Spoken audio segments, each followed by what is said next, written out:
ኣብ 2013 ሽወደናዊ ኩባንያ ናይ ተሽከርከርቲ ዝኾነ ቮልቮ the epic split ዝሰመዮ ብዓይነቱ ፍሉይ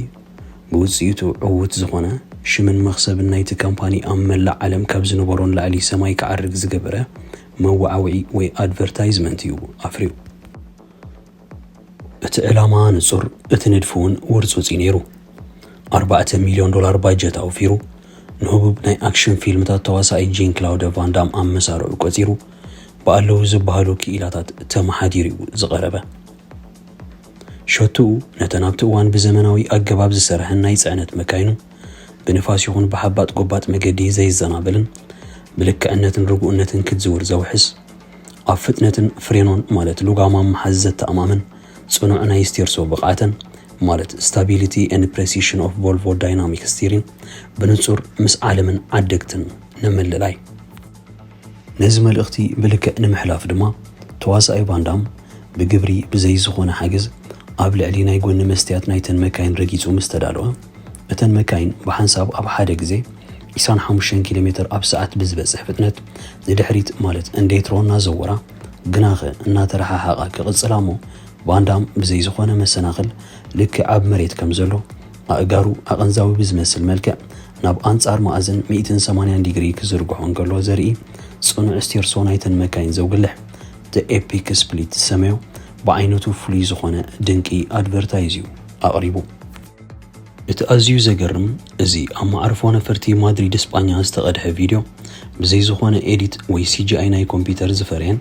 እቲ ሽዑ ወዲ 53 ዓመት ዝነበረ ቫን ዳም ድማ ብዘይ ዝኾነ ሓገዝ ናይ ባሓቂ ዝፈጸሞን ተግባር እዩ ጥራይ ዘይኮነ ብፍጹም ከይተደጋገመ ማለት ኣብ ቀዳማይ ፈተነ ጥራይ ዝተቐድሐ ብሉጽ ማስተርፒስ ነይሩ። ውጽኢቱ ቮልቮ ነቲ ኣብቲ ግዜ ዓብ ህልኽን ውድድርን ዝነበሮ ዕዳጋ መሸጣ ናይ ጽዕነት መካይን ዓብሊሉ ንካልኦት ኩባንያታት በሊጹ ጸብለሊሉ ክወፅእን ክጥለብን ዘኽኣለ ዝመዋዓውዒ ኣብ ውሽጢ 9 መዓልታት ጥራይ እዚ ናይ ሓደ ደቂቕ ቪድዮ ኣብ ዩቲዩብ 48 ሚልዮን ቪውስ ክረክብ እንከሎ መኽሰብን ኣታዊታትን ኩባንያ ቮልቮ ብናይ $170 ሚልዮን መኽሰብ እዩ ኣዝዩ ክብል ክኢሉ መዓስ እዚ ጥራይ እታ ቮልቮ ኣብዛ ኣድቨርታይዝ ተጠቕመላ ኦንሊ ታይም ዘርእስታ ናይ ኤንያ ደርፊ ብዙሕ ጠለብን ሰማዕን ብምርካባ ድሕሪ 13 ዓመታት ደጊማ ምስ ብሉጻት 100 ደርፍታት ናይቲ ዓመት ተሰሪዓ ኣብ ቢልቦርድ ክትኣቱ ኣኽኢልዋ እዩ። ናይ ቮልቮ ዘመናውያን ተሽከርከርቲ ብፍላይ ናይ ጽዕነት መካይንን በጣሓትን ኣብ ርእስቲ ካልእ ብልጫታትን ኣብ ሓፂር ርሕቀት ሓደጋ ወይ ዕንቅፋት ኣደልዩ ማለት ዲቴክት ገይሩ ብናይ ገዛእ ርእሱ ውሳነ ማለት ብመልክዕ ኣውቶፓይሎት ፍሬኖ ወይ ሉጋም ዝሕዝ ዘመናዊ ቴክኖሎጂ ኣሰነን ዝተሰርሐ ብምዃንን ኣብ ዓለም ሙሉእ እቲ ዝዓበየ ጠለብን ተቐባልነትን እዩ ዘለዎን። ኣብዚ ዝነብረሉ ዘለኹ ሃገረ ሽወደን ኣብ 1927 ኣብ ከተማ ዮቶቦሪ ወይ ጎተንበርግ ዝተመስረተ ኣብ ውሕስነትን ብሉጽነትን ኣተውኪሩ ከም ኣውቶቡሳት፣ ናይ ጽዕነት መካይን፣ ሚኒባሳት፣ ንኣሽቱ መካይን፣ ከበድቲ ናይ ህንጸት ማሽነሪታትን ካልእ ዝተፈላለየ ፍርያትን ኣገልግሎታትን ዘቕርብ ኩባንያ ቮልቮ ኣብ 1999 ነቲ ንኣሽቱ መካይን ዘፍሪ ጨንፈሩ ማለት ቮልቮ ካርስ ኦቢ ብ$6.47 ቢልዮን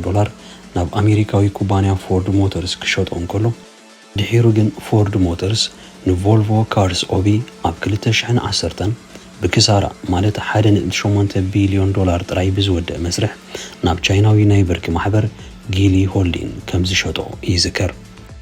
ቮልቮ ካርስ ኦቢ ኣብ መጋቢት 2021 ናብ ዘውፅኦ ወግዓዊ መግለጺ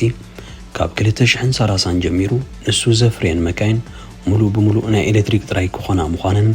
መሸጡ እውን ብኦንላይን ጥራይ ከም ዝኸውንን እዩ ኣዊጁ። ብተወሳኺ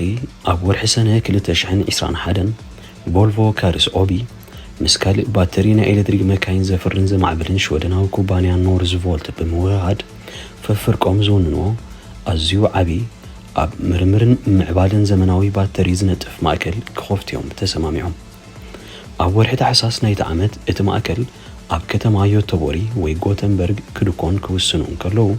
እቲ ነቲ ባተሪታት ዘፍሪ ዓብ ፋብሪካውን ኣብታ ዓባይ ከተማ ክቐውም እዩ ጸዲቑ። ከም በዓል እስካንያ ዝኣመሰሉ ብሉጻትን ተጠለብትን ናይ ጽዕነት መካይን ዘፍሪ ኩባንያ ንዘመናውያን ብኤሌክትሪክ ዝንቀሳቐሳ ናይ ጽዕነት መካይኑ ዝገጥም ባተሪ ካብ ኖርዝቮልት ክዕድጎ ብምዃኑ ኖርዝቮልት ኣዝዩ ብሩህ መጻኢ ዘሎ ንግዚኡ ሰንከልከል ዝብል ዘሎ ኩባንያ እዩ መቸም ኣብ ኤርትራ እስካንያ ዝብል ሽም ናይ ጽዕነት መካይን ዳርጋ ሰሚዑ ዘይፈልጥ ሰብ የለን እንተተባሃለ ምግናን ኣይኮነን እስካንያ እውን ልክዕ ከም ቮልቮ ኣብ ሽወደን ዝተመስረተ ኩባንያ ኮይኑ እቲ እስካንያ ዝብል ናይ ቋንቋ ላቲን ስሙ ካብቲ እስኮነ ዝበሃል ናይ ውልቁ ፍሉይ ላህጃ ዘለዎ ደቡባዊ ዞባ ናይ ሽወደን ዝረዓመ ስም እዩ ዓመታዊ ናይ ቢልዮናት ዩሮ መኽሰብን ኣታውን ዘለዎ ሓደ ካብ ሓበን ሽወደን ዝኾኑ ዓበይቲ ካምፓኒታት ዝኾነ እስካንያ ኣብ 2014 ዝበዝሐ ብርክታቱ ናብ ትራቶን ግሩፕ ዝበሃል ኣብ ጀርመን ዝመደበሩ ንከም በዓል ናቪስተር ቮልክስዋገን ትራክ ኤንድ ባስ ማን ከምኡን እስካንያ ዝሓቆፈ ሓደ ካብ ዝዓበዩ ናይ ዓለምና ናይ ተሽከርከርቲ ዘፍርዩ ካምፓኒታት እኩብ ጉጅለ ተሸይጡ እኳ እንተኾነ ኣብ ትሕቲ ዋንነት ትራቶን ግሩፕ ግን ብመልክዕ ነብሰ ምሕደራ ከም ቀደሙ ሕጋዊ መሰላቱ ኣርሙኡን ፍርያቱን ከየጥፈአ ይቕጽል ኣሎ ኣብ መወዳእታ ዝኸበርኩም ተኸታተልቲ ፓኖራማ ጆርናል ነዚ ናይ ዩቲዩብ ቻነል ብዘጋጠመ ቴክኒካዊ ጸገማት ንልዕሊ ሓደ ዓመት ከቋርጾ ተገዲደ ምጽንሐይ በዚ ኣጋጣሚ እናገለጽኩ ብዙሓት ተኸታተልቱን ቪድዮ ይኹን እዚ ቻነል ምኽፋቲ ኣብዮም ከም ዘለዎ ስለ ዝሓበሩኒ ነዛ ናይ ሎሚ ትሕዝቶ ከም ፈተነየ ዝጽዕና ዘለኹ ቪድዮ ዘጠቓለለ ሕጽር ዝበለ ትሕዝቶ ናይ ዝመደብ ብንጹር ኣብ ቲክቶክ ፓኖራማ ጆርናል ኢልኩም ክትከታተሉ ከም ትኽእሉ እናገለጽኩ እዚ ዘሎ ቴክኒካዊ ጸገማት እንተዘይተዓሪግን